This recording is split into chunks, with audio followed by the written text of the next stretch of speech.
Well, actually, we should say that those of you who've been listening to the broadcast that we've been having on KFJC since about 1979, 1980, know that we have talked at great length and in almost nauseating detail, nauseating at least to any citizen with an ounce of scruples and belief in good government, about the connections between our intelligence establishment and not only ours, of course, but many intelligence establishments and the drug trade. The fact that as the intelligence establishments began to become things unto themselves after World War II, and as they began to go with a policy of basically the Cold War policy of continuous engagement at low level, and as is becoming even more important in the Reagan 1980s, when the whole Cold War philosophy of small brushfire wars has become the order of the day.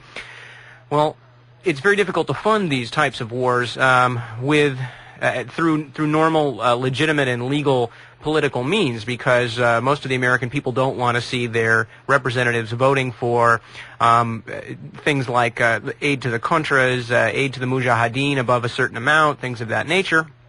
And especially they don't want to see people supporting, say, the white hand death squads in El Salvador and Guatemala and places like that, which many times our intelligence and political establishments have felt to be the order of the day for continuing their anti-communist political philosophies.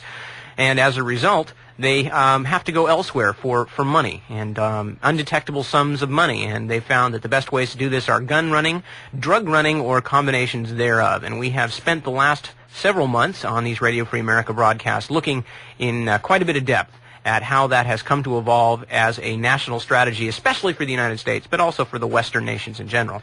Now, on this evening's broadcast, we're going to be taking a look at the intelligence services, particularly the CIA's role in the LSD phenomenon. Once again, we will see the Central Intelligence Agency involved in a pivotal way in the actual trafficking in LSD, and we'll also see the interrelationship between the LSD traffic and the arms traffic, a theme that's become almost numbing and certainly fairly depressing as we've examined it over the course of these broadcasts, and indeed I think that could be safely said of the entire overview of the guns and drugs trades, which are in fact one trade and very closely interrelated.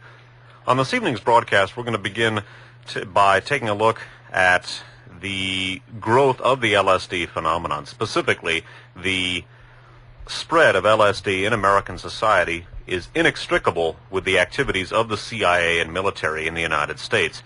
And we're going to begin taking a look at how LSD and its use and testing began out of a CIA program that was basically a search for a truth serum.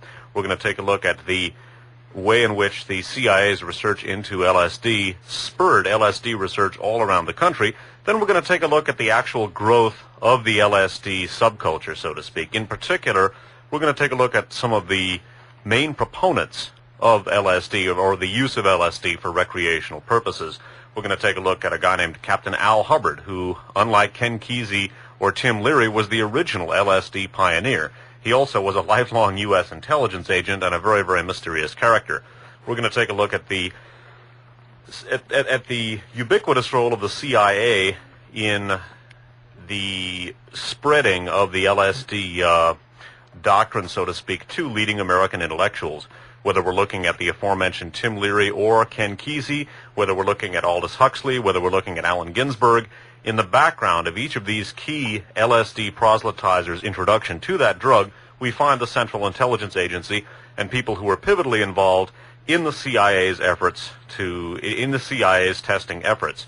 LSD research was virtually unknown in this country until the CIA, through a number of domestic funding conduits, began pumping millions of dollars into research with this drug. We're going to take a look at the CIA's role in the Summer of Love, the 20th anniversary of which is about to break upon us here in the Bay Area with a lot of, and this is my editorial comment, revolting commemorations of that phenomenon. And it should be said, too, that the book that we're going to rely on for a lot of our broadcasts this evening, although it has a lot of excellent information, does wax, I find, nauseatingly maudlin with regard to the psychedelic era, quote-unquote. The book sort of splits between devastating and insightful analysis and a lot of essentially nostalgic and I think fairly useless rumination and reminiscing about the glories of the psychedelic era. What conclusion one comes to about just what the CIA and other intelligence agencies were up to with regard to the use of LSD. Again, for the purposes of brevity, the thesis of the entire broadcast this evening is basically that the CIA is totally inseparable from the LSD phenomenon in America, whether we look at LSD as a research tool, as it was initially, or whether we look at it as the underground recreational drug of choice that it became in the 1960s. Throughout the growth and spread of the LSD phenomenon, the CIA is there, and again, are completely inseparable from it. At the end of the broadcast this evening, we're going to speculate to a certain extent about some of the things that they may have had in mind with their efforts. That's right. Not only for you ex-hippies out there, not only is 1987 the 20th anniversary of the, quote, Summer of Love, unquote, it's also the 40th anniversary of the formation of the CIA. And for those of you out there who are not previously familiar with the overlap that Dave mentioned between those two phenomena, you will be probably rather interested to stay tuned with us for tonight's broadcast. I just also wanted to mention that the book that we're going to be using heavily, not exclusively, but almost exclusively tonight, as Dave mentioned, is a book called Acid Dreams, subtitled The CIA, LSD, and the 60s Rebellion. The book is written by Martin A. Lee and Bruce Schlain, S-H-L-A-I-N, copyright 1985 by Grove Press, New York, and it is certainly worth your while. It is out right now. It is available, I think, in a lot of bookstores. It is probably also available in your local libraries and a variety of other places, and we are going to be covering a lot of it tonight, but obviously we cannot read the entire book to you, and it wouldn't hurt at all to go out and buy a copy and support researchers doing this kind of work. So, again, that small commercial over. Acid Dreams is the book we're going to be quoting from heavily tonight. Okay, and again, we're going to begin by taking a look at the history of the CIA's research into LSD and the military's research into LSD, and observe the manner in which their interest in acid, which grew out of a number of different CIA mind control programs, part of which focused on the search for truth serum. Basically, this is where LSD got its start in American society. It was, as we're going to read here very shortly, virtually an unknown phenomenon. There was almost no one doing LSD research in the United States until the CIA began pumping a lot of capital into that type of research. All of a sudden, there were a lot of people doing that research. Very quickly, the drug spread from the laboratory to the street, and we will be analyzing the possible role of the CIA in affecting that switch deliberately. All right, starting out from Acid Dreams and reading about the early days of the search for a truth serum or a truth drug that would enable interrogators to basically pick the brains clean. This was the original idea, pick the brains clean of foreign spies. It should be noted here that in the search for a truth serum, the CIA picked up where the OSS, the Office of Strategic Services, left off during World War II, the OSS being America's wartime intelligence service during WW2. After the war, the CIA and the military picked up where the OSS had left off in the secret search for a truth serum. The Navy took the lead when it initiated Project Chatter in 1947, the same year that the CIA was formed. Described as, quote, an offensive program, Chatter was supposed to devise means of obtaining information from people independent of their volition, but without physical duress. Toward this end, Dr. Charles Savage conducted experiments with mescaline, a semi-synthetic extract of the peyote cactus that produces hallucinations similar to those caused by LSD, at the Naval Medical Research Institute in Bethesda, Maryland. But these studies, which involved animal as well as human subjects, did not yield an effective truth serum, and Chatter was terminated in 1953. The Navy became interested in mescaline as an interrogation agent when American investigators learned of mind control experiments carried out by the Nazi doctors at the Dachau concentration camp during World War II. After administering the hallucinogen to 30 prisoners, the Nazis concluded that it was, quote, impossible to impose one's will on another person, as in hypnosis, even when the strongest dose of mescaline had been given, unquote. But the drug still afforded certain advantages to SS interrogators, who were consistently able to draw, quote, even the most intimate secrets from the subject when questions were cleverly put. Not surprisingly, quote, sentiments of hatred and revenge were exposed in every case, unquote. The mescaline experiments at Dachau were described in a lengthy report by the U.S. Naval Technical Mission, which swept across Europe in search of every scrap of industrial material and scientific data that could be garnered from the fallen Reich. This mission set the stage for the wholesale importation of more than 600 top Nazi scientists under the auspices of Project Paperclip, which the CIA supervised during the early years of the Cold War. Among those who emigrated to the U.S. in such a fashion was Dr. Hubertus Strughold, spelled Strughold, the German scientist whose chief subordinates, Dr. Sigmund Ruff and Dr. Sigmund Rascher, were directly involved in, quote, aviation medicine experiments at Dachau, which included the mescaline studies. Despite recurring allegations that he sanctioned medical atrocities during the war, Strughold settled in Texas and became an important figure in America's space program. After Werner von Braun, he was the top Nazi scientist employed by the American government, and he was subsequently hailed by NASA as the, quote, father of space medicine, unquote. The CIA, meanwhile, had launched an intensive research effort geared toward developing special interrogation techniques. Two methods showed promise in the late 1940s. The first involved narcohypnosis, in which a CIA psychiatrist attempted to induce a trance state after administering a mild sedative. A second technique involved a combination of two different drugs with a contradictory effect. A heavy dose of barbiturates was given to knock the subject out, and then he received an injection of a stimulant, usually some type of amphetamine. As he started to come out of a somnambulant state, he would reach a certain ineffable point prior to becoming fully conscious. Described in CIA documents as, quote, the twilight zone, this groggy condition was considered optimal for interrogation. CIA doctors attempted to extend the stuporous limbo as long as possible. In order to maintain the delicate balance between consciousness and unconsciousness, an intravenous hookup was inserted in both the subject's arms. One set of works contained a downer, the other an upper, the classic goofball effect. With a mere flick of the finger, an interrogator could regulate the flow of chemicals. The idea was to produce a, quote, push, a sudden outpouring of thoughts, emotions, confidences, and whatnot. Along this line, various combinations were tested. Seconal and dexedrine, pentothal and digoxin, and, depending on the whim of the spy in charge, some marijuana, the old OSS standby, which the CIA referred to as sugar, might be thrown in for good measure. Continuing with acid dreams. The goofball approach was not a precision science.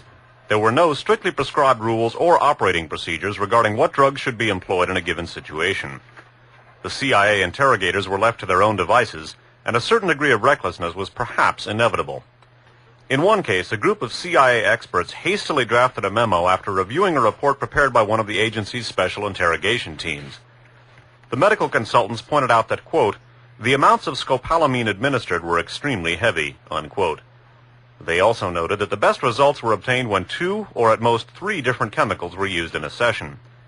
In this case, however, heavy doses of scopolamine were administered along with thiamine, sodium luminol, atropine sulfate, sodium pentothal, and caffeine sulfate. One of the CIA's professional consultants in H techniques also questioned why hypnosis was attempted, quote, after a long and continuous use of chemicals, after the subject had vomited, and after apparently a maximum tolerance point had been reached with the chemicals, unquote. Everyone who read the interrogation report agreed that hypnosis was useless, if not impossible, under such conditions. Nevertheless, the memo concluded by reaffirming that, quote, no criticism is intended whatsoever, unquote, and that, quote, the choice of operating weapons must be left to the agents in the field. Despite the potential hazards and tenuousness of the procedure as a whole, special interrogations were strongly endorsed by the agency officials.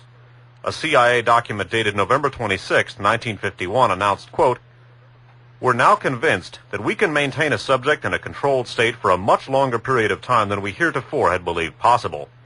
Furthermore, we feel that by use of certain chemicals or combinations, we can, in a very high percentage of cases, produce relevant information, unquote. Although these techniques were still considered experimental, the prevailing opinion among members of the special interrogation teams was that there had been enough experiments, quote, to justify giving the green light to operational use of the techniques, unquote. And again quoting, there will be many a failure, a CIA scientist acknowledged, but he was quick to stress that every success with this method will be pure gravy. In an effort to expand its research program, the CIA contacted academics and other outside experts who specialized in areas of mutual interest. liaison was established with the research sections of police departments and criminology laboratories. Medical practitioners, professional hypnotists, and psychiatrists were brought on as paid consultants, and various branches of the military provided assistance. Oftentimes, these arrangements involved a cover to conceal the CIA's interest in behavior modification. With the bureaucratic apparatus already in place, the CIA's mind control efforts were integrated into a single project under the code name Bluebird. Due to the extreme sensitivity of the project, the usual channels of authorization were bypassed. Instead of going through Project's Review Committee, the proposal for Bluebird was submitted directly to CIA Director Roscoe Hillenkoetter, last name Hillenkoetter, who authorized the use of unvouchered funds to finance the hush-hush undertaking. Let me read that last sentence again. Due to the extreme sensitivity of the project, the usual channels of authorization were bypassed. Instead of going through the Project's Review Committee, the proposal for Bluebird was submitted directly to CIA Director Roscoe Hillenkoetter, who authorized the use of such unvouchered funds to finance the hush-hush undertaking. With this seal of approval, the CIA's first major drug testing program was officially hatched.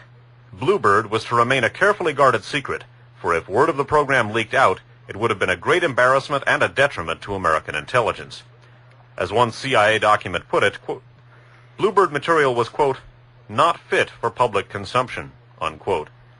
From the outset, the CIA's mind control program had an explicit domestic angle. It's a very important sentence, and we should store this away for future reference in this broadcast. Beginning again. From the outset, the CIA's mind control program had an explicit domestic angle.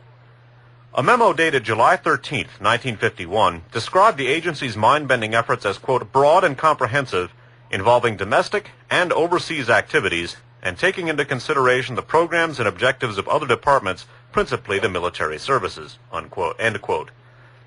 Bluebird activities were designed to create an exploitable alteration of personality, unquote, in selected individuals. Specific targets included, quote, potential agents, defectors, refugees, POWs, and a vague category of others, unquote. A number of units within the CIA participated in this endeavor, including the inspection and security staff, the forerunner of the Office of Security, which assumed overall responsibility for running the program and dispatching the special interrogation teams. Colonel Sheffield Edwards, the chairman of the Bluebird Steering Committee, consistently pushed for a more reliable speech-inducing substance. By the time Bluebird evolved into Operation Artichoke, the formal change in code names occurred in August of 1951, security officials were still searching for the magic technique, the deus ex machina, that would guarantee surefire results. I'm going to run back here and read a footnote. Now, it should be noted here that the search for the truth serum got its impetus to a certain extent from the OSS's wartime activities and received some direction from the research done into the mind-altering effects of chemicals conducted by the Nazi scientists and intelligence officials that were brought into this country at the end of World War II. We've gone into that connection at great length on these tapes.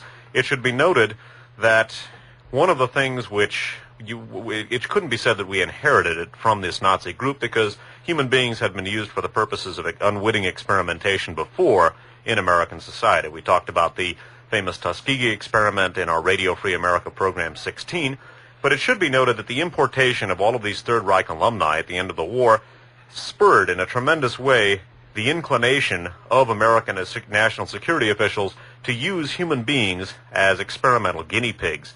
This was already going on with regard to the search for the truth serum and some of the mind control techniques incorporated under Project Bluebird and Operation Artichoke, the project we're about to examine. However, even at this early stage, using people as human guinea pigs resulted in a problem. Namely, what do you do with the guinea pigs after the experiment is over? The various contingencies derived by the intelligence services and CIA were discussed in Acid Dreams as follows. In a footnote to the passage we just read, obtaining information was only one aspect of the interrogation process. Even when CIA officers were able to loosen a subject's tongue, other problems remained, such as how to ensure that he would not remember the events that transpired during his stint in the Twilight Zone. Quote, if by some means we could create a perfect and thoroughly controlled amnesia, a CIA agent declared, the matter would be simplified. But amnesia is not certain and cannot be guaranteed. Certain drugs were known to produce amnesia for a matter of hours or days, but this was not sufficient. The CIA also had access to chemicals capable of causing permanent brain damage, but long-term amnesia drugs that would be completely reversible over a 12 to 18 month period were not available. This was quite an inconvenience as far as the national security experts were concerned. The question of what to do with subjects of special interrogation sessions, the disposal problem, unquote, provoked a heated debate inside the company. The immediate objective was to find a way of holding them, quote, in maximum custody until either operations have progressed to the point where their knowledge is no longer highly sensitive, or the knowledge they possess in general will be of no use to the enemy, unquote. One possibility suggested in CIA documents was to render a person incoherent through psychological and or pharmacological attack, and then have him placed in a mental institution. An unspecified number of subjects were committed involuntarily to insane asylums, including some who were described in CIA memoranda as mentally sound.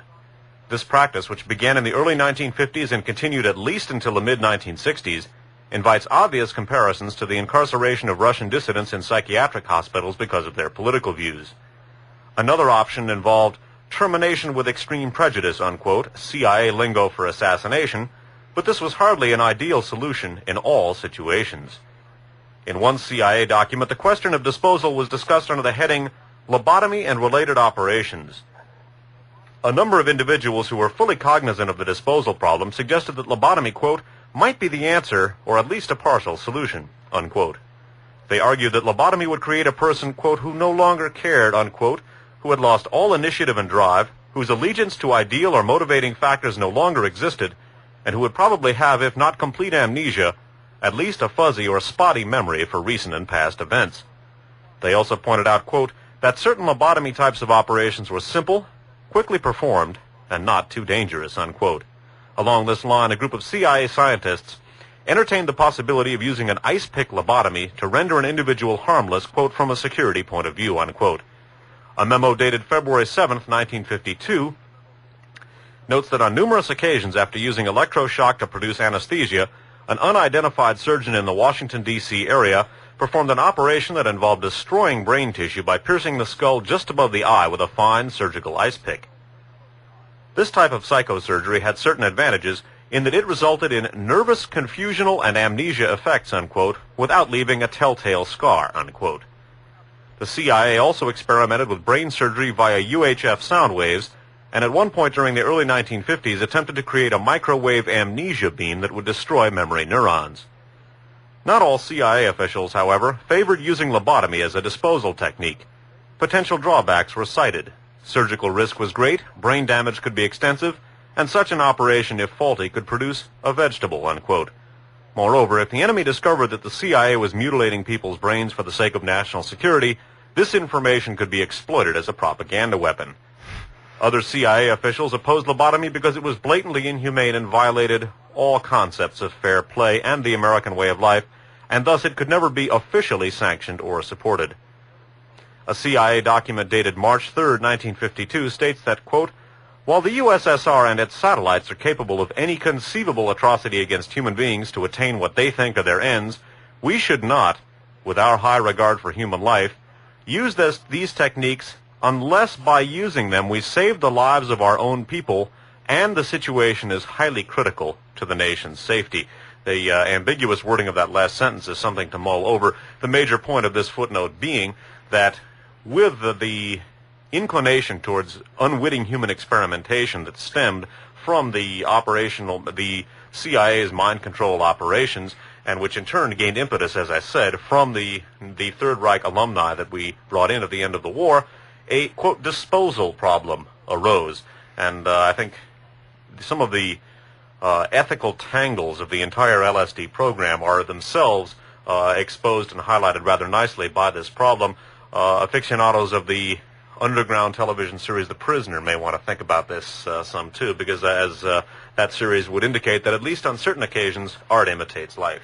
Indeed, and as Dave made the point, it's very important to realize that a lot of the direct information that initially went into the CIA's mind control, interrogation, and later behavioral control investigations came directly out of the records of people like Dr. Hubertus Struckhold in Dachau, and Struckhold, who of course then later was brought into the United States and feted with all sorts of honors and called father of the space program, along with Werner von Braun and Walter K. Dornberger, a couple of other real princes who, among other things, in the prison camp that served as their workshop, used to string people up on wires as an example to other prisoners. But Struckhold used to do things like injecting people with gasoline, shooting them to see how quickly the wounds would congeal under certain types of conditions, freezing them to death in ice cold water, and all kinds of stuff. This is one of the fathers of our space program. With this as an example, and these people being regarded as useful and worthwhile influences for the CIA to bring into the United States, it's very little surprise that a little later on in the program that the CIA wouldn't find any ethical problems with jamming an ice pick into somebody's brain because they were a security problem. Again, an innocent human volunteer, not a Soviet spy. This is by way of showing not only the early progress of the mind control programs of the CIA, which gave direct rise to the LSD phenomenon in the United States, but by way of showing the moral and historical background to the LSD phenomenon. As we will repeat later in the broadcast, if this is your idea of peace and love, I'd hate to see your idea of hate and war. Continuing with acid dreams, from a section labeled Enter LSD. It was with the hope of finding the long-sought miracle drug that CIA investigators first began to dabble with LSD-25 in the early 1950s. At the time, very little was known about the hallucinogen, even in scientific circles.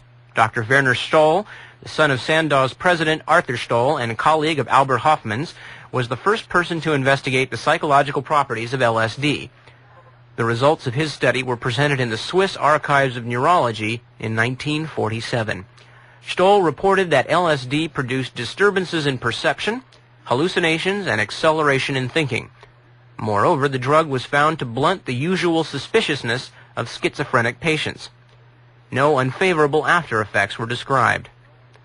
2 years later, in the same journal, Stoll contributed a second report entitled, quote, "A new hallucinatory agent active in very small amounts," unquote. The fact that LSD caused hallucinations should not have been a total surprise to the scientific community.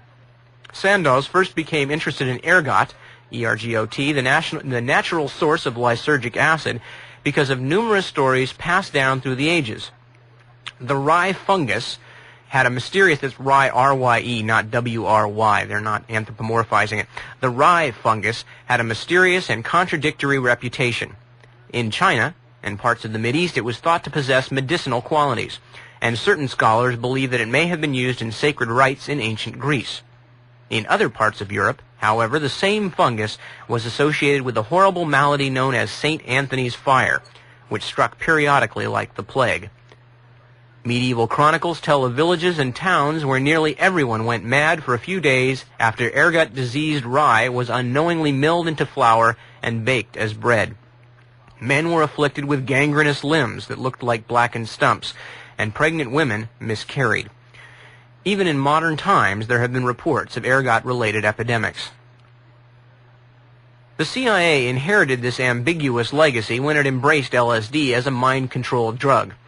An Artichoke document, Operation Artichoke, by the way, was another CIA mind control program coming out of Operation Bluebird. An Artichoke document, dated October 21st, 1951, indicates that acid was tested initially as part of a pilot study of the effects of various chemicals, quote, on the conscious suppression of experimental or non-threat secrets. In addition to lysergic acid, this particular survey covered a wide range of substances, including morphine, ether, benzodrine, ethyl alcohol, and mescaline. Quote, "There is no question," noted the author of this report, "that drugs are already on hand, and new ones are being produced, that can destroy integrity and make indiscreet the most dependable individual." The report concluded by recommending that that LSD be critically tested, quote, "under threat conditions beyond the scope of civilian experimentation," unquote. POWs, federal prisoners, and security officers were mentioned as possible candidates for these field experiments.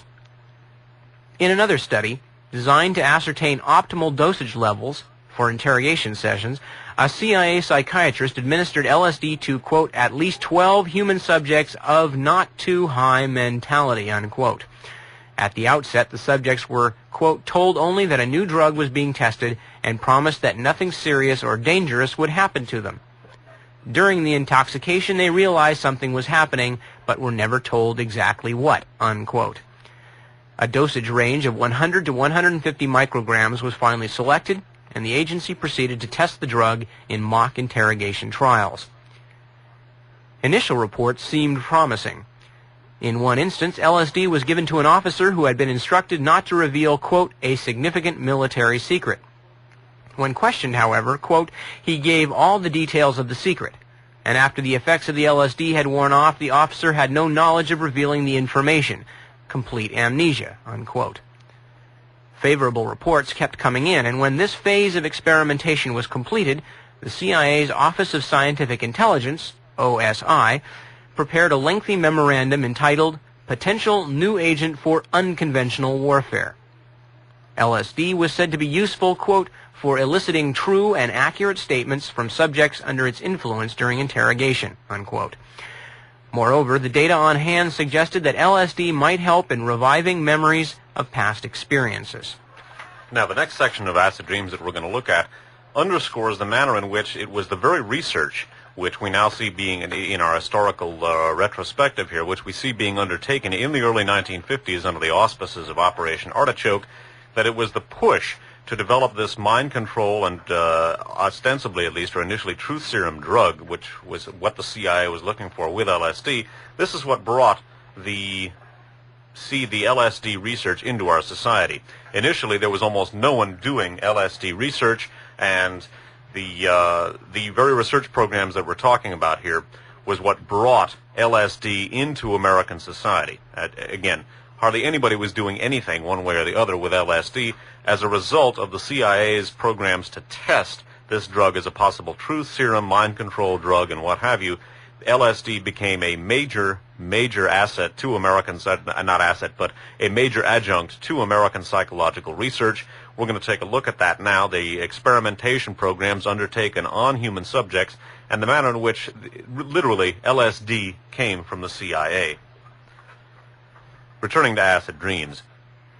When the CIA first became interested in LSD, only a handful of scientists in the United States were engaged in hallucinogenic drug research. At the time, there was little private or public support for this relatively new field of experimental psychiatry, and no one had undertaken a systematic investigation of LSD.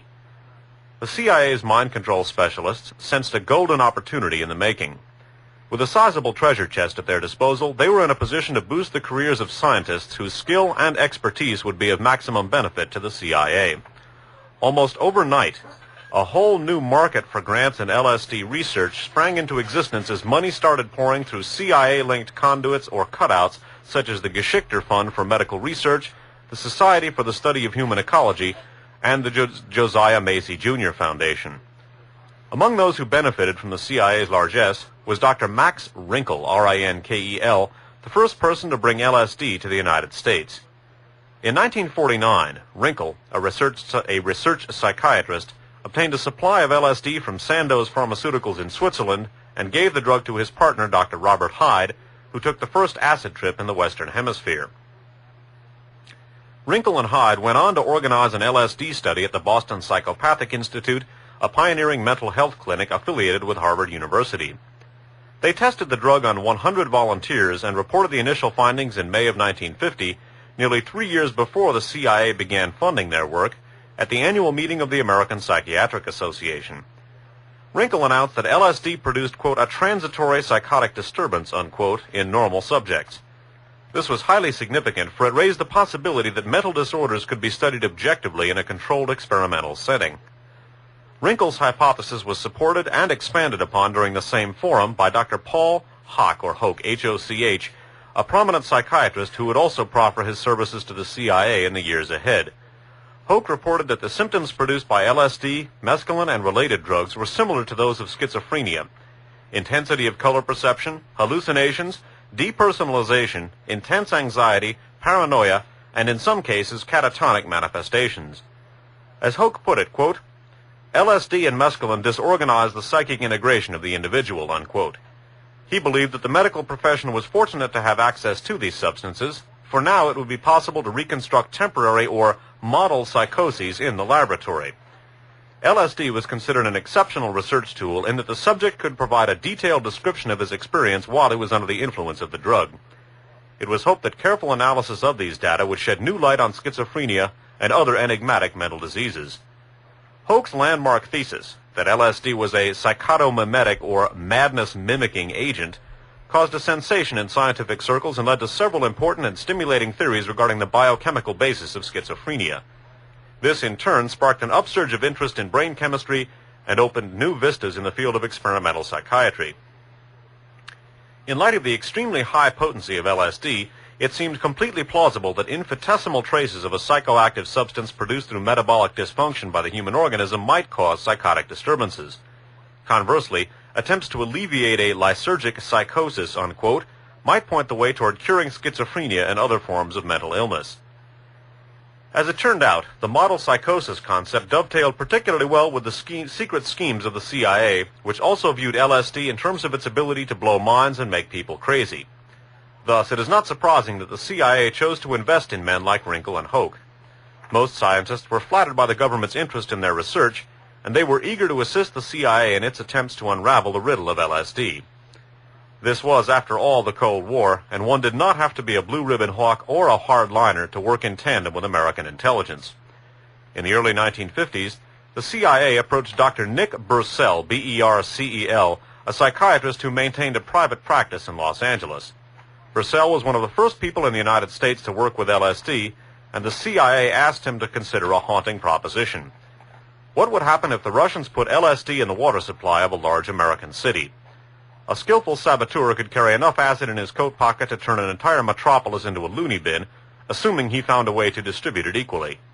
In light of this frightening prospect, would Bercel render a patriotic service by calculating exactly how much LSD would be required to contaminate the water supply of Los Angeles? Bercel consented, and that evening he dissolved a tiny amount of acid in a glass of tap water, only to discover that the chlorine neutralized the drug.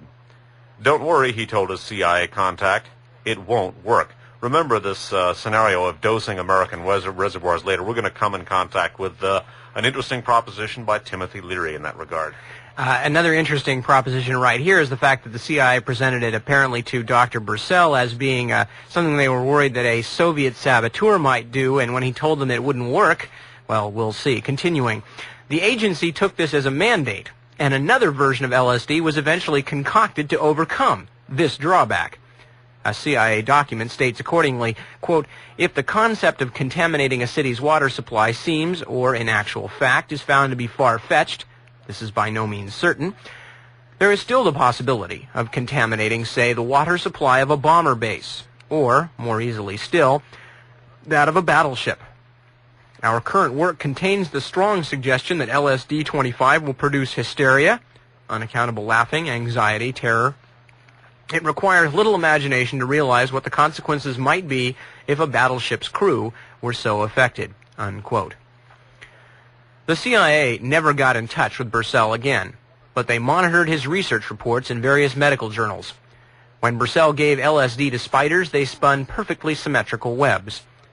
Animal studies also showed that cats cringed before untreated mice, and fish that normally swam close to the bottom of a water tank hovered near the top. In another experiment, Dr. Louis Jolly West, chairman of the Department of Psychiatry at the University of Oklahoma, injected an elephant with a massive dose of 300,000 micrograms. Dr. West, a CIA contract employee and an avid believer in the notion that hallucinogens were psychotomimetic agents, was trying to duplicate the periodic, quote, rut madness that overtakes male elephants for about 1 week each year. But the animal did not experience a model elephant psychosis. It just keeled over and remained in a motionless stupor. In attempting to revive the elephant, West administered a combination of drugs that ended up killing the poor beast. Research on human subjects showed that LSD lodged primarily in the liver, spleen, and kidneys. Only a tiny amount, 0.01% of the original dose, entered the brain, and it only remained there for 20 minutes. This was a most curious finding, as the effect of LSD was not evident until the drug had disappeared entirely from the central nervous system. Some scientists thought that LSD might act as a trigger mechanism, releasing or inhibiting a naturally occurring substance in the brain, but no one could figure out exactly why the drug had such a dramatic effect on the mind. Many other questions were in need of clarification. Could the drug be fatal? Well, parenthetically, obviously it could to elephants anyway. What was the maximum dose? Were the effects constant, or were there variations according to different personality types? Could the reaction be accentuated by combining LSD with other chemicals? Was there an antidote?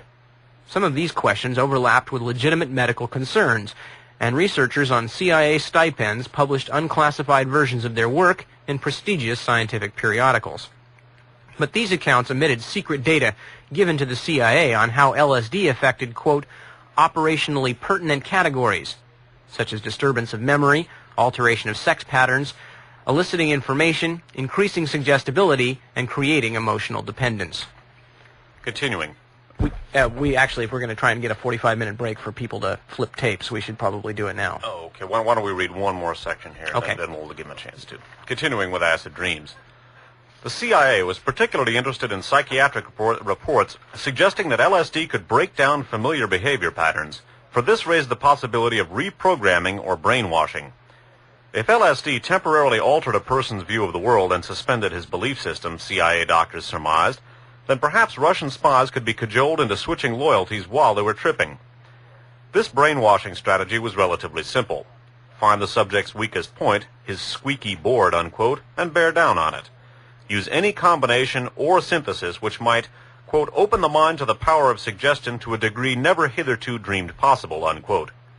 LSD would be employed to provoke a reality shift, to break someone down and tame him, to find a locus of anonymity and leave a mark there forever. To explore the feasibility of this approach, the agency turned to Dr. Ewan Cameron, C-A-M-E-R-O-N, a respected psychiatrist who served as president of the Canadian, the American, and the World Psychiatric Associations before his death in 1967. Cameron also directed the Alain Memorial Institute at Montreal's McGill University, where he developed a bizarre and unorthodox method for treating schizophrenia. With financial backing from the CIA, he tested his method on 53 patients at Alain, or Elaine, A-L-L-A-I-N.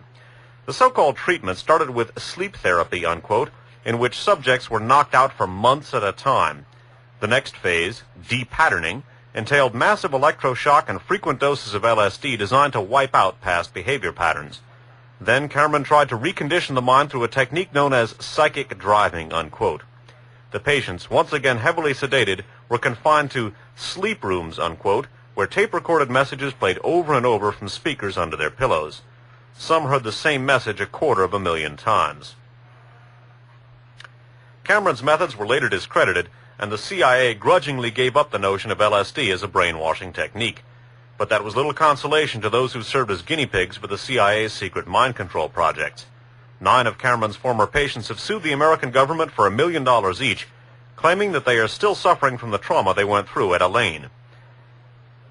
These people never agreed to participate in a scientific experiment, a fact which reflects little credit on the CIA, even if agency officials feared that the Soviets were spurting ahead in the mind control race. The CIA violated the Nuremberg Code for Medical Ethics by sponsoring experiments on unwitting subjects. Ironically, Dr. Cameron was a member of the Nuremberg Tribunal that heard the case against Nazi war criminals who committed atrocities during World War II. Like the Nazi doctors at Dachau, the CIA victimized certain groups of people who were unable to resist: prisoners, mental patients, foreigners, the terminally ill, sexual deviants, and ethnic minorities. One project took place at the Addiction Research Center of the U.S. Public Health Service Hospital in Lexington, Kentucky. Lexington was ostensibly a place where heroin addicts could go to shake a habit, and although it was officially a penitentiary, all the inmates were referred to as patients. The patients had their own way of referring to the doctors, hacks, or croakers, unquote, who patrolled the premises in military uniforms. The patients at Lexington had no way of knowing that it was one of 15 penal and mental institutions utilized by the CIA in its super-secret drug development program. To conceal its role, the agency enlisted the aid of the Navy and the National Institutes of Mental Health, which served as conduits for channeling money to Dr. Harris Isbell, I-S-B-E-L-L, a gung-ho research scientist who remained on the CIA payroll for over a decade. According to CIA documents, the directors of NIMH and the National Institutes of Health were fully cognizant of the agency's interest in Isbell's work and offered full support and protection, unquote. When the CIA came across a new drug, usually supplied by American pharmaceutical firms that needed testing, they frequently sent it over to their chief doctor at Lexington, where an ample supply of captive guinea pigs was readily available. Over 800 compounds were farmed out to Isbell, including LSD and a variety of hallucinogens. It became an open secret among street junkies that if the supply got tight, you could always commit yourself to Lexington, where heroin and morphine were doled out as payment if you volunteered for Isbell's wacky drug experiments. Small wonder that Lexington had a return rate of 90%. Dr. Isbell, a long-time member of the Food and Drug Administration's Advisory Committee on the Abuse of Depressant and Stimulant Drugs, defended the volunteer system on the grounds that there was no precedent at the time for offering inmates cash for their services. Okay, when we come back from a short break, we are going to be reading a little bit more about Dr. Isbell's CIA-funded and assisted experiments, and we're going to be talking more about the formation of the CIA's concept of LSD as a behavior control substance, even more than an interrogation technique. For people who eventually hear this program via a rebroadcast, or for people who listen to it on tape, that will continue on the second side of this particular cassette series. This is Nip Tuck. Dave Emory and I will be back with more of Radio Free America, number 28, in just a few minutes, right here on KF.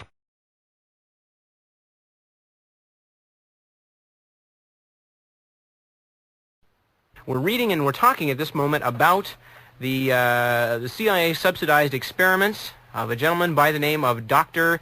Isbell, I-S-B-E-L-L. Recall now, he was administering LSD under all kinds of strange conditions to inmates, people who were trying to get themselves cured of drug addiction. As a matter of fact, that it basically what amounted almost to an outpatient treatment center in Lexington, Massachusetts. Kentucky. Lexington, Kentucky, rather.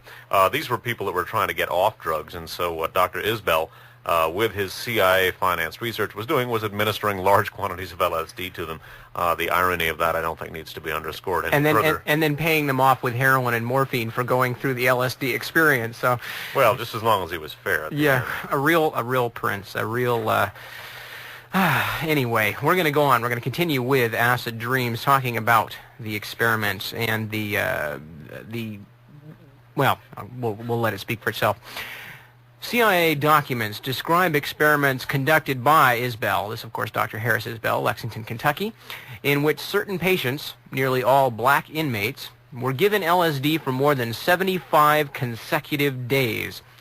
In order to overcome tolerance to the hallucinogen, Isbell administered, quote, double, triple, and quadruple doses. A report dated May 5, 1959, comments on experiments involving psilocybin, a semi-synthetic version of the magic mushroom. Subjects who ingested the drug became extremely anxious, although sometimes there were periods of intense elation marked by, quote, continuous gales of laughter. A few patients felt that, quote, they had become very large or had shrunk to the size of children. Their hands or feet did not seem to be their own and sometimes took on the appearance of animal paws. They reported many fantasies or dreamlike states in which they seemed to be elsewhere. Fantastic experiences, such as trips to the moon or living in gorgeous castles, were occasionally reported, unquote. Isbell concluded, quote, despite these striking subjective experiences, the patients remained oriented in time, place, and person. In most instances, the patients did not lose their insight, but realized that the effects were due to the drug. 2 of the 9 patients, however, did lose insight and felt that their experiences were caused by the experimenters controlling their minds, unquote. In addition to his role as a research scientist, Dr. Isbell served as a go-between for the CIA in its attempts to obtain drug samples from European pharmaceutical concerns, which assumed they were providing medicine to a U.S. public health official. The CIA, in turn, acted as a research coordinator, passing information, tips, and leads to Isbell and its other contract employees so that they could keep abreast of each other's progress. When a new discovery was made, the CIA would often ask another researcher to conduct a follow-up study for confirmation. One scientist whose work was coordinated with Isbell's in such a manner was Dr. Carl Pfeiffer, P-F-E-I-F-F-E-R, a noted pharmacologist from Princeton who tested LSD on inmates at the federal prison in Atlanta and the Bordentown Reformatory in New Jersey. Isbell, Pfeiffer, Cameron, West, and Hoke all were part of a network of doctors and scientists who gathered intelligence for the CIA. Through these scholar informants, the agency stayed on top of the latest developments within the, quote, above-ground LSD scene, which expanded rapidly during the Cold War. Now, as indicated in the first section of the broadcast, the use of LSD by American psychological research organizations and individuals was spurred by this CIA domestic funding. Now, we're going to look at the next major stage of the CIA's LSD testing, in which not only were people tested without being told precisely what was going to be done to them, but people were tested in an outside or street contexts. In other words, no longer was this being done inside of mental and penal institutions. This was being done out on the streets of America, and it's at this point, and we're going to take a look at this street testing, so to speak, again, of unwitting human subjects, this under the CIA's MK-Ultra program. It was in the course of the MK-Ultra program that eventually the LSD rather, spread to the society as a whole. Continuing with acid dreams. In a speech before the National Alumni Conference at Princeton University on April 10, 1953, newly appointed CIA Director Allen Dulles lectured his audience on, quote, how the sinister battle for men's minds had become in Soviet hands, unquote. The human mind, Dulles warned, was a malleable tool, and the Red Menace had secretly developed brain perversion techniques.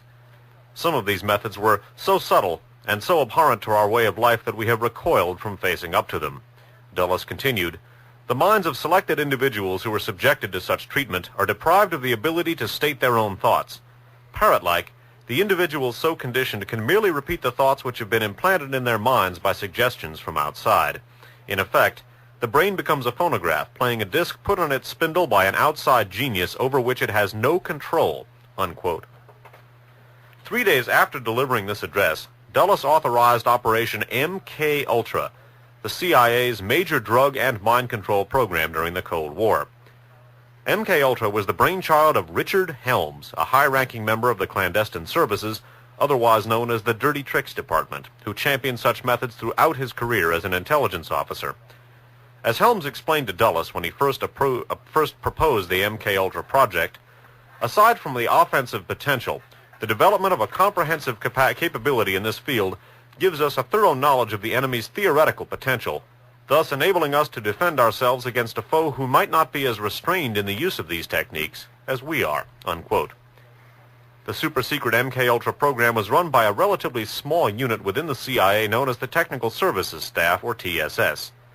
Originally established as a supplementary funding mechanism to the Artichoke Project, MK-Ultra quickly grew into a mammoth undertaking that outflanked earlier mind control initiatives. And those of you who are prone to a black sense of humor will have to probably refrain from some dark chuckles over Allen Dulles talking about the brain perversion techniques and the sinister Soviets while the CIA was jamming ice picks into people's brains to keep them from talking about the experiments that had been done to them. Continuing in acid dreams. Incidents such as this... Oh, by the way, the authors are talking about human experimentation on subjects. Yes, this is a CIA operative himself who had a very, very bad experience on LSD. Incidents such as these reaffirmed to the MK-Ultra crew just how devastating a weapon LSD could be. But this only made them more enthusiastic about the drug. They kept springing it on people in a manner reminiscent of the ritual hazing of fraternity pledges. Quote, "It was just too damned informal," a TSS officer later said. "We didn't know much. We were playing around in ignorance. We were just naive about what we were doing." Such pranks claimed their first victim in November 1953, when a group of CIA and Army technicians gathered for a 3-day work retreat at a remote hunting lodge in the backwoods of Maryland. On the second day of the meeting, Dr. Gottlieb spiked the after-dinner cocktails with LSD. As the drug began to take effect, Gottlieb told everyone that they had ingested a mind-altering chemical. By that time, the group had become boisterous with laughter and unable to carry on a coherent conversation. One man was not amused by the unexpected turn of events. Dr. Frank Olson, an Army scientist who specialized in biological warfare research, had never taken LSD before, and he slid into a deep depression. His mood did not lighten when the conference adjourned. Normally a gregarious family man, Olson returned home quiet and withdrawn. When he went to work after the weekend, he asked his boss to fire him because he had, quote, messed up the experiment during the retreat.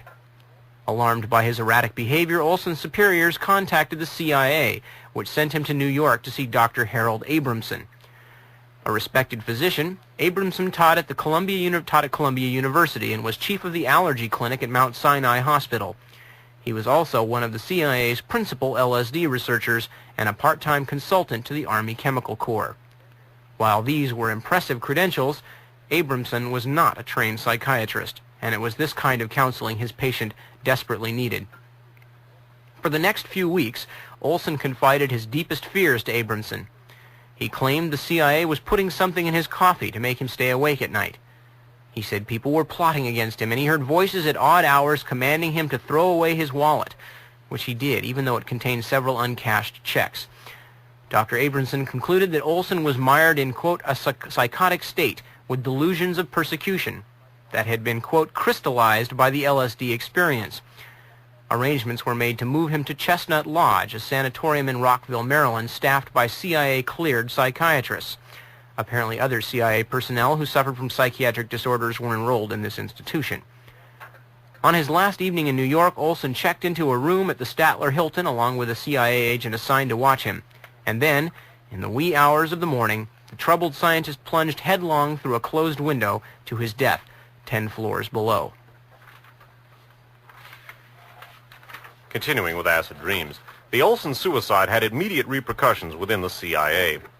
An elaborate cover-up erased clues to the actual circumstances leading up to his death. Olson's widow was eventually given a government pension, and the full truth of what happened would not be revealed for another 20 years. Meanwhile, CIA Director Allen Dulles suspended the in-house testing program for a brief period while an internal investigation was conducted. In the end, Gottlieb and his team received only a mildly worded reprimand for exercising bad judgment, unquote, but no records of the incident were kept in their personnel files which would harm their future careers. The importance of LSD eclipsed all other considerations, and the secret acid tests resumed. Gottlieb was now ready to undertake the final and most daring phase of the MK Ultra program. LSD would be given to unwitting targets in real-life situations. But who would actually do the dirty work? While looking through some old OSS files, Gottlieb discovered that marijuana had been tested on unsuspecting subjects in an effort to develop a truth serum. These experiments had been organized by George Hunter White, a tough, old-fashioned narcotics officer who ran a training school for American spies during World War II. Perhaps White would be interested in testing drugs for the CIA. As a matter of protocol, Gottlieb first approached Harry Anslinger, chief of the Federal Narcotics Bureau. Anslinger was favorably disposed and agreed to lend, unquote, one of his top men to the CIA on a part-time basis. Right from the start, White had plenty of leeway in running his operations. He rented an apartment in New York's Greenwich Village, and with funds supplied by the CIA, he transformed it into a safe house complete with two-way mirrors, surveillance equipment, and the like. Posing as an artist and a seaman, White lured people back to his pad and slipped them drugs. A clue as to how his subjects fared can be found in White's personal diary, which contains passing references to surprise LSD experiments. Quote, Gloria gets horrors, Janet sky high, unquote. The frequency of bad reactions prompted White to coin his own word for the drug, stormy, which was how he referred to LSD throughout his 14-year stint as a CIA operative. In 1955, White was transferred to San Francisco, where 2 more safe houses were established. During this period, he initiated Operation Midnight Climax, in which drug-addicted prostitutes were hired to pick men up from local bars and bring them back to a CIA-financed bordello. Unknowing customers were treated to drinks laced with LSD while White sat on a portable toilet behind a two-way mirror, sipping martinis and watching every stoned and kinky moment. As payment for their services, the hookers received $100 a night, plus a guarantee from White that he'd intercede on their behalf should they be arrested while plying their trade.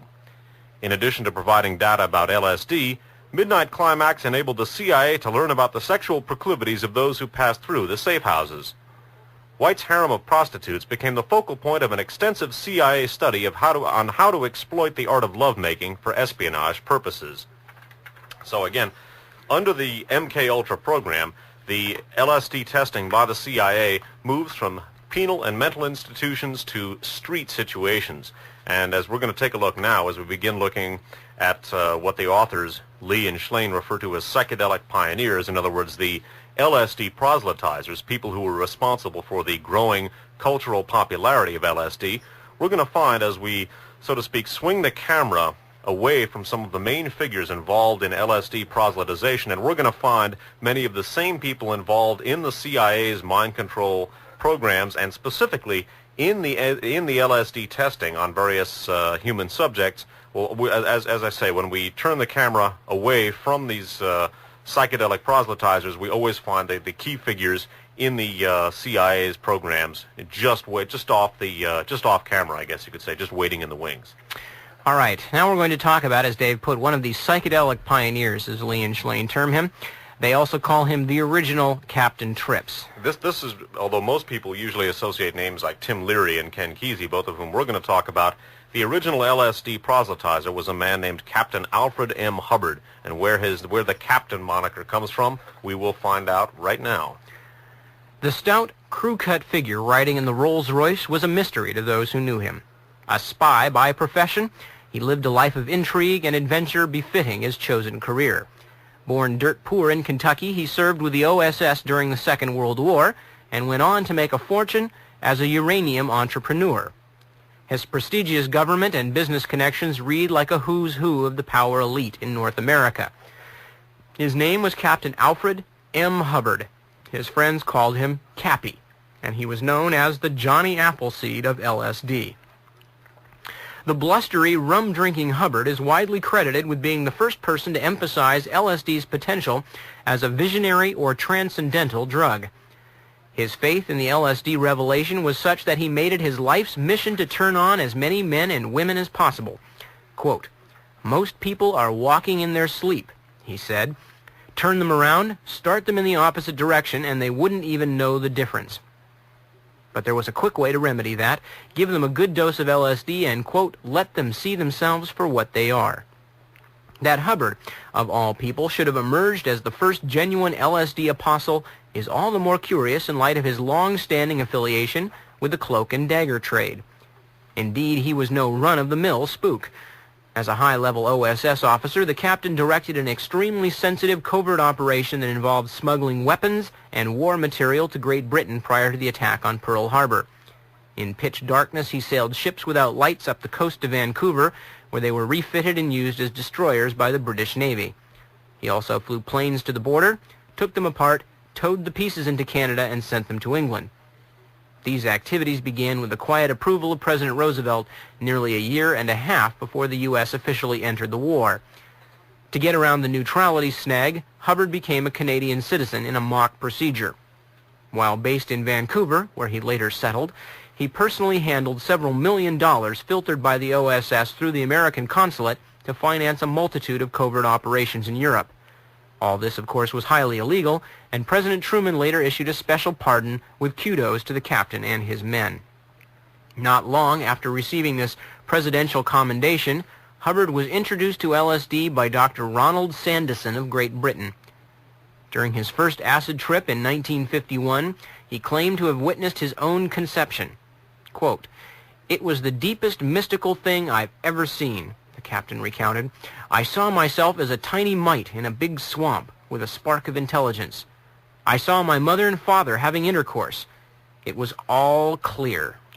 Before we go on to analyze Hubbard's role in becoming the, quote, Johnny Appleseed of LSD, some more information about his background, continuing with acid dreams. After his legendary exploits with the OSS, the captain continued to serve as an undercover operative for various agencies within the U.S. government. He had many contacts with the FBI, for example, and he claimed to be a close friend of J. Edgar Hoover's. "That old bugger was tough, really tough," Hubbard said with admiration, but when he tried to turn on the FBI chief, Hoover stubbornly declined. However, the captain did manage to give the drug, quote, "to some top intelligence men in Washington, always with good results," unquote. During the early 1950s, Hubbard was asked to join the CIA, but he refused. "They lied so much, cheated so much, I don't like 'em," he snarled. They're lousy deceivers, sons of the devils themselves, unquote. The captain's beef with the agency stemmed in part from his unsuccessful attempt to secure back pay owed to him from his OSS days. They crooked me, he complained bitterly.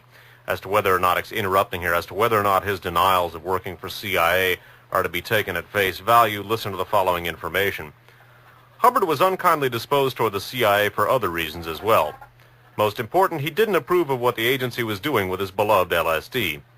The CIA work stinks, he said. They were misusing it. I tried to tell them how to use it, but even when they were killing people, you couldn't tell them a goddamn thing. Hubbard was certain that Frank Olson was not the only person who died as a result of the CIA's surprise acid tests. I don't know how Al's Washington affairs were done, Dr. Osmond admitted. That's Dr. Humphrey Osmond, about whom we're going to read more in a second. He worked very closely with Al Hubbard. Resuming, I don't know how Al's Washington affairs were done, Dr. Osmond admitted. He was one of those naturally brilliant wheeler-dealers. Indeed, Hubbard seemed to have a knack for popping up in the most unpredictable places. He worked for the Treasury Department as a young man during the Capone days, busting moonshiners and gangsters who were smuggling liquor into the U.S. from Canada. Apparently, he was able to ingratiate himself with both sides during Prohibition, as he subsequently became Deputy Chief of Security for the Tropicana Hotel in Las Vegas. Those mafia men were always interesting to talk to, Hubbard remarked, but they never smiled, unquote. The captain also engaged in undercover work for a number of other government agencies, including the Federal Narcotics Bureau and the Food and Drug Administration, at a time when both organizations were assisting the CIA's drug testing programs. During the mid-1960s, he was employed by Teledyne, a major defense subcontractor, as, quote, Director of Human Factors Research, unquote. In this capacity, Hubbard served as advisor and consultant to a combined Navy and NASA project that involved testing the effects of psychochemical agents on a newly designed helicopter avionics system, unquote.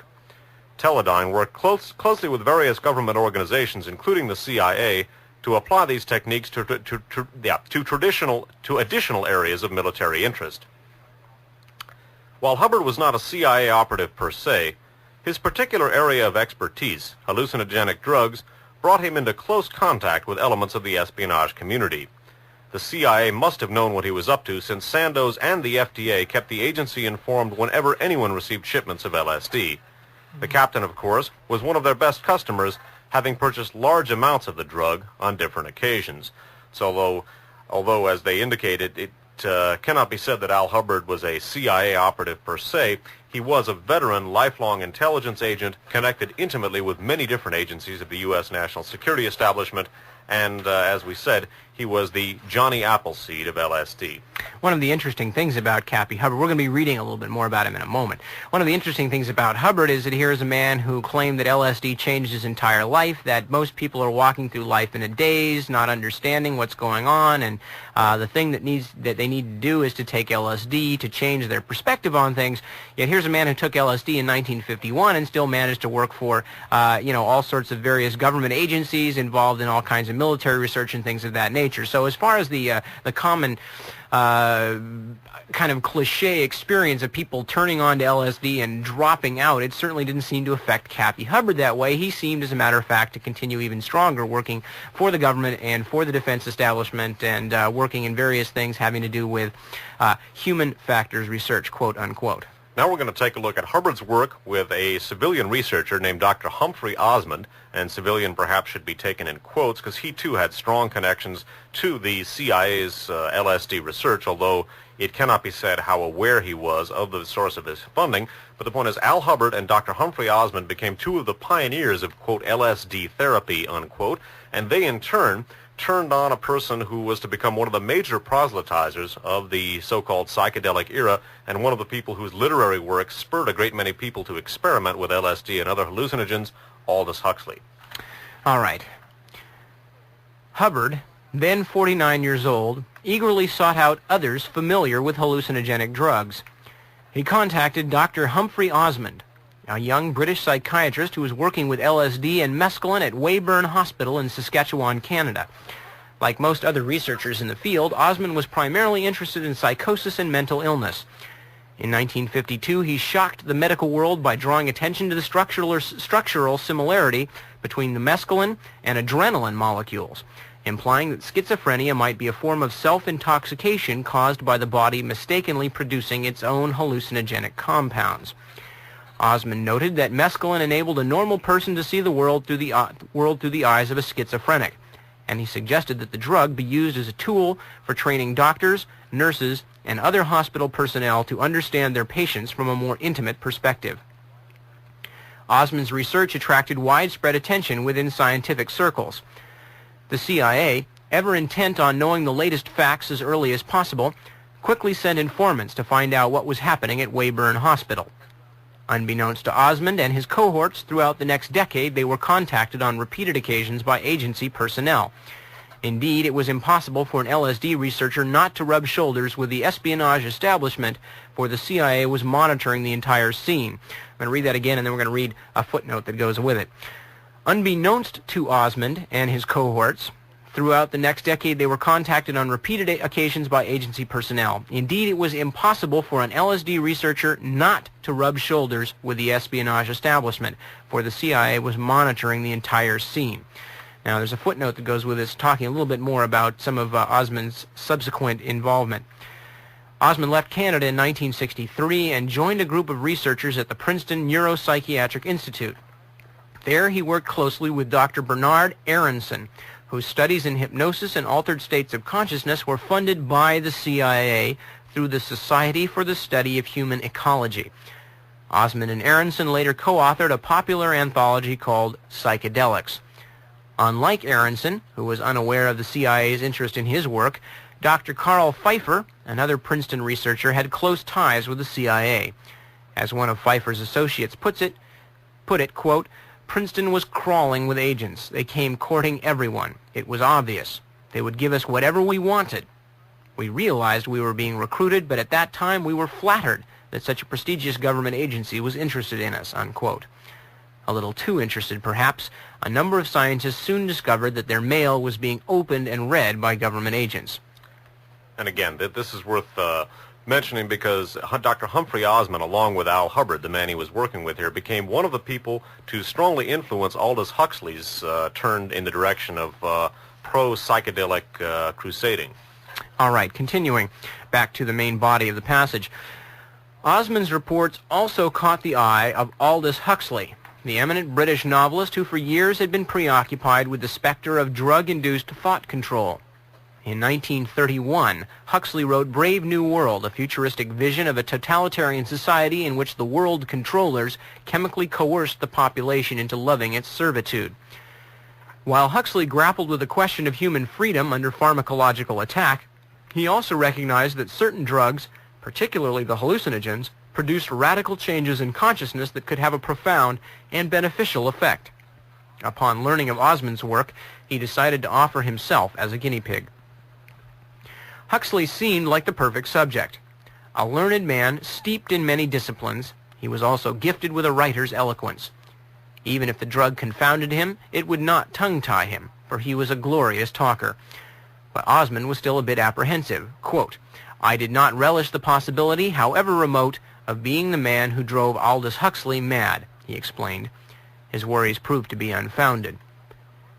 In May 1953, less than a month after the CIA initiated Operation MKUltra, Huxley tried mescaline for the first time at his home in Hollywood Hills, California, under Osmond's supervision. Quote, "It was, according to Huxley, without question the most extraordinary and significant experience this side of the beatific vision. Moreover, quote, it opens up a host of philosophical problems, throws intense light, and raises all manner of questions in the field of aesthetics, religion, theory of knowledge." Huxley described his mescaline adventure in the famous essay, The Doors of Perception, which took its title from the works of William Blake, the 18th century British poet and visionary artist. With this book, Huxley unabashedly declared himself a propagandist for hallucinogenic drugs. And for the first time, a large segment of the educated public became aware of the existence of these substances. Not surprisingly, the treatise created a storm in literary circles. Some hailed it as a major intellectual statement, others dismissed it as pure quackery. Few critics realized that the book would have such an enormous impact in years to come. So again, Aldous Huxley, whose book, the aforementioned Doors of Perception, was one of the pivotal motivators, I guess you could say, in terms of inclining people towards recreational hallucinogen use in the 60s, it should be noted that his introduction to psychedelic drugs came via Dr. Humphrey Osmond, who worked with Dr. Bernard Aronson on some of the CIA's LSD projects. And in turn, Humphrey Osmond and Al Hubbard, the people who, quote, turned on, so to speak, Aldous Huxley, are two of the people. Well, basically, Dr. Humphrey Osmond is heavily involved with Al Hubbard, who himself is an intelligence agent. And again, the point we're making here is that as we begin examining the cultural figures who were most responsible for the introduction of LSD into society as a recreational drug, when we move the camera off them, we find the CIA's LSD researchers and other intelligence people waiting in the wings. Of Aldous Huxley, the author of The Doors of Perception, and some of his other intelligence connections, we will examine a couple of interesting footnotes here in Acid Dreams. Of Huxley, the authors Schlane and Lee write, in his letters, Huxley mentioned my friend Dr. J. West, a reference to Jolly West, who conducted LSD studies for the CIA. At one point, while West was engaged in MK-Ultra research, Huxley suggested that he hypnotize his subjects prior to administering LSD in order to give them, quote, post-hypnotic suggestions aimed at orienting the drug-induced experience in some desired direction, unquote. Needless to say, the CIA was intrigued with this idea. Huxley also lectured on parapsychology at Duke University, where J.B. Rhine, R-H-I-N-E, with whom Huxley communicated, was engaged in ESP studies for the CIA and the Army. Well, Dr. Louis Joylin West, J-O-Y-L-O-N, was a person who we touched on briefly in the previous description of the CIA's early LSD research. He was the fellow who administered 300,000 micrograms to an elephant to see if he could simulate the rut madness, and then the elephant simply keeled over. Well, Louis Jolyon West, friend of Aldous Huxley, key CIA LSD researcher, is an interesting fellow. In another footnote, Lee and Schlane write, West was head of the Department of Psychiatry at the University of Oklahoma during the 1950s and early 1960s, when he conducted research into LSD, hypnosis, and, quote, the psychobiology of dissociated states, unquote, for the CIA. It was West who administered a massive dose of LSD to an elephant as part of an ill-fated drug experiment. In 1964, he was called upon to examine Jack Ruby, who had murdered Lee Harvey Oswald, the alleged assassin of President Kennedy. After visiting Ruby in his jail cell, West concluded that he had sunk into a, quote, paranoid state manifested by delusions, visual and auditory hallucinations, and suicidal impulses, unquote. Ruby was not faking these symptoms, West asserted, since he had vigorously rejected the doctor's repeated suggestions that he was mentally ill. Quote, the true malingerer usually grasps eagerly at such an explanation, said West. Since Ruby would not admit he was crazy, West concluded he was nuts. Catch-22. Ruby's delusions, unquote, included the belief that an ultra-right-wing conspiracy was behind the death of the president. On the basis of Dr. West's diagnosis, Ruby became a candidate for treatment of mental disorders. Another doctor soon put him on happy pills, unquote, although these drugs did not seem to cheer Ruby up. 2 years later, he died of cancer while still in prison. West, meanwhile, moved to Los Angeles, where he served as director of UCLA's Neuropsychiatric Institute, a position he still holds. In the early 1970s, he became embroiled in a heated controversy over plans for a Center for the Study and Reduction of Violence. Originally proposed by Governor Ronald Reagan, the Violence Center would have exceeded even Jack Ruby's worst paranoid nightmares had it not been scuttled by the California state legislature after information about it was leaked to the press. West, who helped formulate plans for the center, described the program as an attempt, quote, to predict the probability of occurrences, unquote, of violent behavior among specific population groups. The major known correlates of violence, according to West, are sex, male, age, youthful, ethnicity, black, and urbanicity, unquote. The Violence Center was to have been housed in a former military base located in a remote area of California. The medical facility at Vacaville Prison, the site of a major CIA drug testing program during the late 1960s and early 1970s, was listed among the facilities that would have been used to develop treatment models and implement pilot and demonstration programs for the Violence Center. Treatments discussed by West included chemical castration, psychosurgery, and the testing of experimental drugs on involuntarily incarcerated individuals. Furthermore, the activities of the center were to have been coordinated with a California law enforcement program that maintained computer files on pre-delinquent children so that they could be treated before they made a negative mark on society. Well, we've talked about a number of those different things in other archive shows. We talked about the UCLA Center for the Study and Reduction of Violence in Radio Free America number 5, the first of our three-part series about mind control. We talked about Jack Ruby at great length in several of our Guns of November programs and others. Of course, his delusion that an ultra-right-wing conspiracy was behind the assassination of President Kennedy was about as delusional as the notion that the sun rises in the east and sets in the west. And it should be noted that at one point it was believed axiomatic that the sun revolved around the earth. The notion that Lee Harvey Oswald is a lone nut will hold about as much water as the geocentric theory, the geocentric theory of the solar system. The point is that Louis Jolyon West, a confidant, colleague, and personal friend of Aldous Huxley, who in turn was turned on to LSD by Humphrey Osmond and Al Hubbard. Hubbard, a lifelong intelligence agent. Humphrey Osmond, one of the CIA's LSD researchers. It's worth noting the connections of Aldous Huxley, and this is not to indict the man in terms of an overall human being, but his LSD, his psychedelic proselytization, and his experiences with the drug are, again, inseparable from the intelligence community. Continuing with another section of Acid Dreams, they're talking here about, of course, Allen Ginsberg, the poet, but they're talking specifically about the experience they talk about as a bad trip that Allen Ginsberg had. The trip itself not so significant to it as how it came to be that Allen Ginsberg took the LSD in the first place. This became apparent to poet Allen Ginsberg when he took LSD for the first time at the Mental Research Institute in Palo Alto, California in 1959. Ginsberg was already familiar with psychedelic substances, having experimented with peyote on a number of occasions. As yet, however, there was no underground supply of LSD, and it was virtually impossible for lay folk to procure samples of the drug. Thus, he was pleased when Gregory Bateson, the anthropologist, put him in touch with a team of doctors in Palo Alto. Ginsberg had no way of knowing that one of the researchers associated with the institute, Dr. Charles Savage, had conducted hallucinogenic drug experiments for the U.S. Navy in the early 1950s. And we're going to read the footnote on Gregory Bateson. Formerly a member, remember this is the, quote, anthropologist, formerly a member of the Research and Analysis Branch of the OSS, Bateson was the husband and co-worker of anthropologist Margaret Mead. An exceptional intellect, he was turned on to acid by Dr. Harold Abramson, one of the CIA's chief LSD specialists. And Dr. Harold Abramson, of course, you heard that name already tonight because he was the man who was, quote, treating Frank Olson at the time that Frank Olson jumped out of a 10th floor hotel window. Right. So, again, with regard to Allen Ginsberg, and he was another of the major LSD proselytizers during the 1960s and 70s, again, his introduction to the drug, again, is inseparable from the intelligence community and the CIA's use of LSD on unwitting civilian subjects, and obviously some witting civilian subjects as well. Palo Alto, where Allen Ginsberg was introduced to LSD via people whose introduction came from the CIA, was also the place where Ken Kesey, another famous LSD proselytizer, was introduced to the drug, and he too was introduced to the drug via the U.S. National Security Establishment. Kesey's introduction to LSD is described by the authors as follows.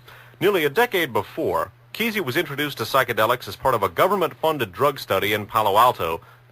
Oh, wait a minute, excuse me, I'm misreading that. Nearly a decade before Kesey was introduced to psychedelics as part of a government-funded drug study in Palo Alto, the CIA embarked upon a major effort to develop LSD into an effective mind control weapon. The CIA's behavior modification programs were geared toward domestic as well as foreign populations. Targets included selected individuals and large groups of people. So again, the VA hospital through which Ken Kesey was introduced to LSD was as a result of a government-funded study, and the Defense Department, as elsewhere described by these authors, was central to that. Okay, now they're talking, Lee and Schlane are now talking about a man whose name is very familiar to all of us, that of Timothy Leary. And Timothy Leary, they're talking about, first had his introduction, or first heard about, or was intrigued by the prospects of LSD by an article by a man by the name of R. Gordon Wasson, who was a vice president of J.P. Morgan and Company. A lifelong, interest in mushrooms led him to try psilocybin, actually to try the mushrooms themselves. Psilocybin is the synthetic version of same, and to write about his experiences in Life magazine. Among those whose interest was piqued by Wasson's article in Life was a young professor named Timothy Leary. At the time of Wasson's groundbreaking explorations, Leary was pursuing a successful career as a clinical psychologist. Between 1954 and 1959, he was director of clinical research and psychology at the Kaiser Foundation Hospital in Oakland, California. He published extensively in scientific journals and established himself as a rising star in the field of behavioral psychology.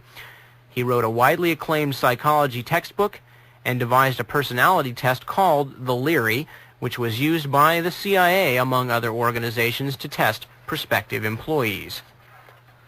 More about Timothy Leary's research at Harvard. With initially psilocybin and eventually LSD, Leary returned to Harvard and established a psilocybin research project with the approval of Dr. Harry Murray, chairman of the Department of Social Relations. Dr. Murray, who ran the personality assessment section of the OSS during World War II, took a keen interest in Leary's work. He volunteered for a psilocybin session, becoming one of the first of many faculty and graduate students to sample the mushroom pill under Leary's guidance. Leary had obtained a supply from Sandoz, which distributed the new drug to researchers free of charge. So it's interesting that the departmental chairman under whom Tim Leary initially began his research into hallucinogenic compounds was himself a key OSS veteran, because many of the veterans of the OSS, even after its dissolution, continued to maintain contact with the old boy intelligence networks. Although not formally agents, they continued to associate with and occasionally work with members of the intelligence community. Exactly how the exact nature of the relationship between Dr. Harry Murray and Tim Leary is something that I think future research needs to shed light on. Now, they're going on to talk about the early days of Leary's LSD experience, which were at when he was at Harvard, and were mostly in conjunction with two other educators there, Richard Alpert and Ralph Metzner, two of his associates. And there was a great deal of experimentation going on, a great deal of proselytization of the benefits of LSD as a sort of a purgative of the mind to get everybody out of their tired old ways of thinking. Not everyone was enchanted by the renegade psychedelic scene at Harvard. A confidential memorandum issued by the CIA's Office of Security, which had utilized LSD for interrogation purposes since the early 1950s, suggested that certain CIA-connected personnel might be involved with Leary's group. This prospect was disconcerting to security officials who considered hallucinogenic drugs, quote, extremely dangerous. Quote, uncontrolled experimentation has in the past resulted in tragic circumstances, and for this reason every effort is made to control any involvement with these drugs, unquote, a CIA agent reported. The document concluded with a specific directive. Quote, information concerning the use of this type of drug for experimental or personal reasons should be reported immediately. In addition, any information of agency personnel involved with Drs. Alpert or Leary, or with any other group engaged in this type of activity, should also be reported, unquote. It is known that during this period, Leary gave LSD to Mary Pinchot, Pinchot, a painter and a prominent Washington socialite who was married to Cord Meyer, a high-level CIA official. Meyer oversaw the CIA's infiltration of the U.S. National Student Association and the Congress for Cultural Freedom in Europe, which provided financial support to numerous Cold War liberal intellectuals and writers. Leary and Pinchot struck up a cordial friendship during her occasional visits to Cambridge in the early 1960s. She asked him to teach her how to guide an LSD session so she could introduce the drug to her circles in Washington. Quote, I have this friend who's a very important man, she confided to Leary. He's very impressed with what I've told him about my own LSD experience and what other people have told him.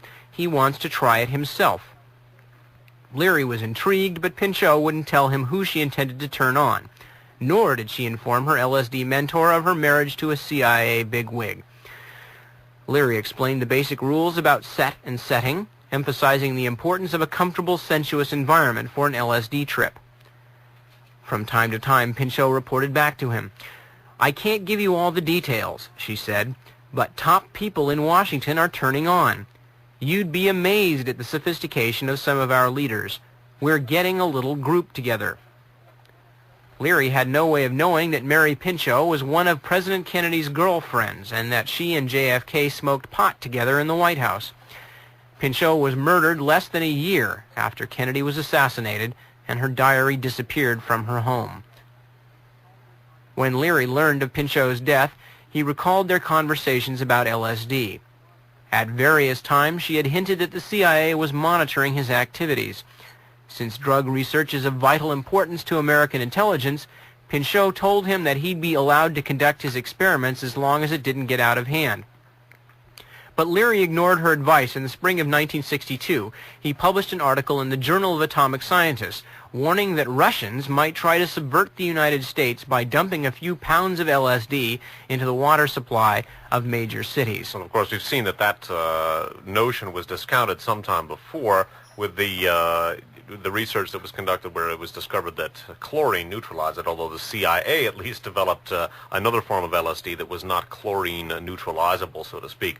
The point here is that not only were there reports from the CIA themselves that apparently, quote, CIA-connected personnel might be involved with Leary's group, but as we've noticed, the wife of CIA official Cord Meyer, Mary Pinchot, or Pinchot Meyer, was involved with Tim Leary in terms of LSD experimentation. She also was involved with President Kennedy in terms of romantic dalliance.